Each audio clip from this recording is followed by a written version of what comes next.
ଖଣି ଅଞ୍ଚଳରେ ଭାରତ ବନ୍ଦର ଆଂଶିକ ପ୍ରଭାବ। ସଂରକ୍ଷଣକୁ ନେଇ ମାନ୍ୟବର ସୁପ୍ରିମକୋର୍ଟଙ୍କ ରାୟକୁ ବିରୋଧ କରି ସଂରକ୍ଷଣ ବଞ୍ଚାଅ ସଂଘର୍ଷ କମିଟି ପକ୍ଷରୁ ଅଗଷ୍ଟ 21 ତାରିଖରେ 14 ଘଣ୍ଟିଆ ଭାରତ ବନ୍ଦ ଡାକରା ଦିଆଯାଇଥିଲା। କେନ୍ଦୁଝର ଜିଲ୍ଲାର ଯୋଡ଼ାବଡ଼ବିଲ ଖଣି ଅଞ୍ଚଳରେ ବନ୍ଦର ଆଂଶିକ ପ୍ରଭାବ ଦେଖିବାକୁ ମିଳିଛି। ଯୋଡ଼ାବଡ଼ବିଲ ଅଞ୍ଚଳରେ ଯାନବାହନ ଚଳାଚଳ ଓ ଦୋକାନ ବଜାର ସ୍ୱାଭାବିକ ରହିଥିବା ଦେଖିବାକୁ ମିଳିଥିଲା। ସେହିପରି ସମସ୍ତ ସରକାରୀ ଓ ବେସରକାରୀ ଅଫିସ, ବ୍ୟାଙ୍କ, ଶିକ୍ଷାନୁଷ୍ଠାନ ଆଦି ଖୋଲା ରହିଥିଲା।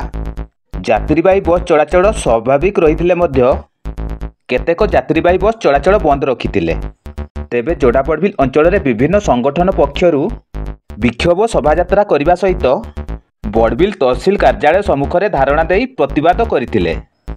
ବିଭିନ୍ନ ରେଲୱେ ସାଇଡିଂରୁ ମାଲବାହୀ ଟ୍ରେନ୍ ଚଳାଚଳ ସ୍ୱାଭାବିକ ରହିଥିବା ବେଳେ ଖଣିଜ ପରିବହନରେ ମଧ୍ୟ କୌଣସି ବାଧା ଉପୁଜି ନଥିବା ଜଣାପଡ଼ିଛି। ତେବେ ଏହି ବନ୍ଦ ଦ୍ୱାରା ଯୋଡ଼ାବଡ଼ବିଲ ଅଞ୍ଚଳରେ କୌଣସି ଅପ୍ରୀତିକର ଘଟଣା ଘଟିବାର ସୂଚନା ମିଳିନାହିଁ।